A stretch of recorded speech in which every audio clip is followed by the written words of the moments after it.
ನಮಸ್ಕಾರ ಎಲ್ರಿಗೂ. ಎಲ್ಲರೂ ಹೇಗಿದ್ದೀರಾ? ನಾನು ಚೆನ್ನಾಗಿದ್ದೀನಿ.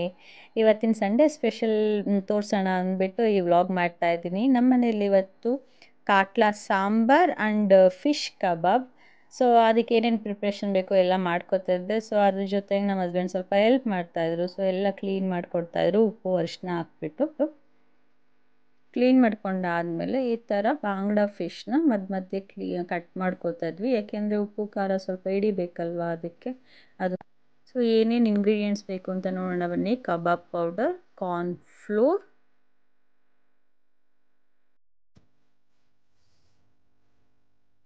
ಒಂದು ನಿಂಬೆಹಣ್ಣು ಹಾಕೋತೀನಿ 4 ಫಿಶ್ಶಿಗೆ. ಸ್ವಲ್ಪ ಮೀನಿಗೆ ಏನೇ ಅಂದರೂ ಹುಳಿ ಜಾಸ್ತಿ ಇದ್ದಷ್ಟು ಅದ್ರ ಟೇಸ್ಟ್ ಚೆನ್ನಾಗಾಗುತ್ತೆ. ಸೊ ಅದಕ್ಕೆ ಒಂದು ನಿಂಬೆಹಣ್ಣು ಹಾಕ್ಕೊಂಡೆ.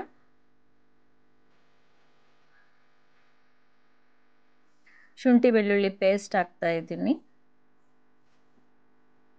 ಹಾಗೆ ಒಂದು ಮೊಟ್ಟೆ. ನಾನು ನೀರೆಲ್ಲೂ ಕೂಡ ಆ್ಯಡ್ ಮಾಡಿಲ್ಲ, ನೀರು ಬೇಕಾಗಿಲ್ಲ ಇದಕ್ಕೆ, ಒಂದು ಮೊಟ್ಟೆ ಇದ್ದರೆ ಸಾಕು. ಸೊ ಹಂಗಾಗಿ ಅದರಲ್ಲೇ ಕಲಿಸ್ಕೋಬೋದು. ಒಂದು ಲಮ್ಸ್ ಇಲ್ದಂಗೆ ನೀಟಾಗಿ ಕಲಿಸ್ಕೊಳ್ಳಿ.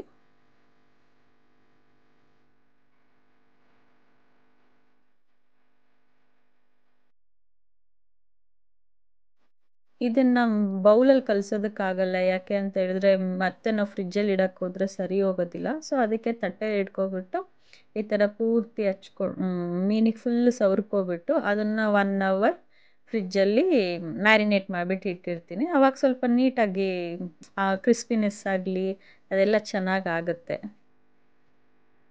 1 ಅವರ್ ಮ್ಯಾರಿನೇಟ್ ಆದಮೇಲೆ ಈ ಥರ ಬಾಣಲಿಗೆ ಹಾಕ್ಕೊಂಡ್ಬಿಟ್ಟು ನೋಡಿ, ಅದ್ರ ಕ್ರಿಸ್ಪಿನೆಸ್ ಎಷ್ಟು ಚೆನ್ನಾಗಿ ಅನ್ನಿಸ್ತಾ ಇದೆ. ಏಕೆ ಅಂತಂದರೆ ನಿಮಗೆ ಗೊತ್ತಾಗುತ್ತೆ, ಅದು ಎಲ್ಲೂ ಓಪನ್ ಆಗ್ತಾ ಇಲ್ಲ, ನೀಟಾಗಿ ಫ್ರೈ ಆಗ್ತಾ ಇದೆ. ಸೊ ಒಂದು 10 ಮಿನಿಟ್ಸ್ ಸಾಕು, ಫಿಶ್ಶಿಗೇನು ತುಂಬ ಟೈಮ್ ಹಿಡಿಯಿಲ್ಲ. ಸೊ ಒಂದು 10 ಮಿನಿಟ್ಸ್ ಸಾಕು. ಏನೇನು ಇಂಗ್ರೀಡಿಯೆಂಟ್ ಬೇಕು ಅಂದರೆ ಈರುಳ್ಳಿ, ಟೊಮೊಟೊ, ಕಾಯಿ, ಕೊತ್ತಂಬರಿ, ಶುಂಠಿ ಬೆಳ್ಳುಳ್ಳಿ, ಖಾರದ ಪುಡಿ, ಲವಂಗ, ಸ್ವಲ್ಪ ಚಕ್ಕೆ, ಇಷ್ಟೇ.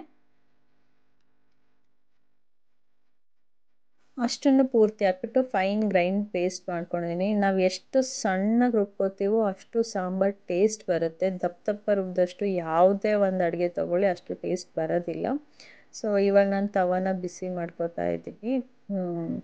ಸೊ ಅಲ್ಲಿ ಸ್ವಲ್ಪ ಇವಾಗಿನ ತೊಳೆದು ಬಿಟ್ಟಿಟ್ಟೆ. ಸೊ ಸ್ವಲ್ಪ ನೀರಿತ್ತು, ಅದೆಲ್ಲನೂ ನೀಟಾಗಿ ಡ್ರೈ ಮಾಡಿಕೊಂಡು. ಸೊ ಇವಾಗ 1.5 ಟೇಬಲ್ ಸ್ಪೂನ್ ಆಯಿಲ್ ಹಾಕ್ತಾಯಿದ್ದೀನಿ. ಸೊ ನಾನು ಯಾವುದೇ ರೀತಿ ಚಾಪ್ ಮಾಡಿರೋ ಸಪ್ರೇಟ್ ಆನಿಯನ್ ಆಗಲಿ ಟೊಮೊಟೊ ಆಗಲಿ ಹಾಕೋದಿಲ್ಲ. ಸೊ ಹಂಗೆ ಬಾಯಿಗೆ ಸಿಕ್ಕಿದ್ರೆ ಮನೇಲಿ ನನ್ನ ಮಗ ತಿನ್ನೋದಿಲ್ಲ ಮೇಯ್ನ್ಲಿ. ಸೊ ಅದಕ್ಕೋಸ್ಕರ ನಾನು ಯಾವುದೇ ರೀತಿ ಕಟ್ ಮಾಡಿರೋದು ಹಾಕಲ್ಲ. ಸೊ ಹಾಗೆ ಈ ಥರ ಸೌಟ್ ತೊಗೋತೀನಿ. ಯಾಕೆ ಅಂತ ಹೇಳಿದ್ರೆ ಫಿಶ್ಶು ಕಟ್ಟಾಗಬಾರ್ದು. ನಾವು ತೊಗೋಬೇಕಾದ್ರೆ ಸೌಟ್ ತೊಗೊಂಡ್ರೆ ಸ್ವಲ್ಪ ಕಟ್ಟಾಗೋ ಚಾನ್ಸಸ್ ಜಾಸ್ತಿ ಇರುತ್ತೆ. ಸೊ ಹಂಗಾಗಿ ಈ ಥರ ಸೌಟ್ ತೊಗೊಂಡು ಸೊ ಗ್ರೈಂಡ್ ಮಾಡಿರೋದನ್ನು ಪೂರ್ತಿ ಹಾಕಿ ಸ್ವಲ್ಪ ಫ್ರೈ ಮಾಡ್ತಾಯಿದ್ದೀನಿ.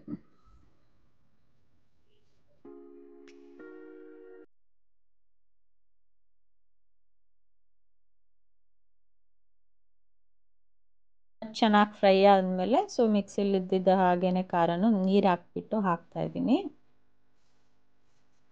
ಒಂದು ಸ್ವಲ್ಪ ಕುದಿ ಬಂದಮೇಲೆ ಅದಕ್ಕೆ ಸ್ವಲ್ಪ ಉಪ್ಪು ಹಾಕ್ತಾಯಿದ್ದೀನಿ. ಸ್ವಲ್ಪ ಕುದಿ ಎಲ್ಲ ಬಂದಮೇಲೆ ಹುಣಸೆಹಣ್ಣಿನ ರಸ ಹಾಕ್ತಾಯಿದ್ದೀನಿ. ಲಾಸ್ಟಿಗೆ ಹಾಕಬೇಕು ಹುಣಸೆಹಣ್ಣಿನ ರಸ ಆ್ಯಕ್ಚುಲಿ, ಇಲ್ಲ ಅಂತ ಅಂದರೆ ಅದು ಚೆನ್ನಾಗಿ ಆಗೋದಿಲ್ಲ. ಇದಾದಮೇಲೆ ಫಿಶ್ನು ಕೂಡ ನಾನು ಹುಣಸೆಹಣ್ಣಲ್ಲಿ ನೆನೆ ಹಾಕಿಟ್ಟಿದ್ದೆ ಒಂದು 1/2 ಅವರ್. ಇವಾಗ ಚೆನ್ನಾಗಿ ಕುದೀತಾ ಇದೆ ನೋಡಿ. ಇವಾಗ ಒಂದೊಂದೇ ಫಿಶ್ನ ಅದರೊಳಗೆ ಹಾಕಬೇಕು.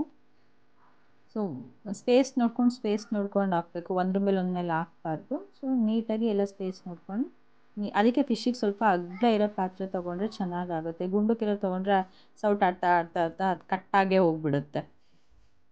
ಸೌಟ್ ಆಡಿಸ್ಬಾರ್ದು. ಫುಲ್ ಲಾಸ್ಟಿಗೆ ಬೇಯೋ ತನಕನೂ ಒಂದೊಂದನ್ನೇ ಗ್ಯಾಪ್ ಇರೋ ಜಾಗಕ್ಕೆ ಹಾಕ್ಕೋಬೇಕು.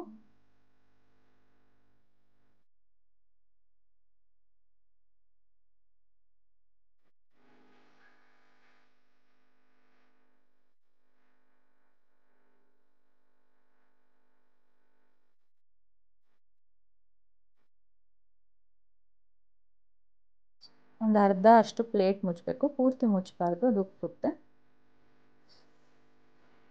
ಫೈನಲ್ಲಾಗಿ ನಮ್ಮ ಕಾಟ್ಲಾ ಫಿಶ್ ಕರಿ ರೆಡಿ ಆಯಿತು. ಕೊತ್ತಂಬರಿ ಸೊಪ್ಪು ಹಾಕೋದು, ಸರ್ವ್ ಮಾಡೋದು ಅಷ್ಟೇ.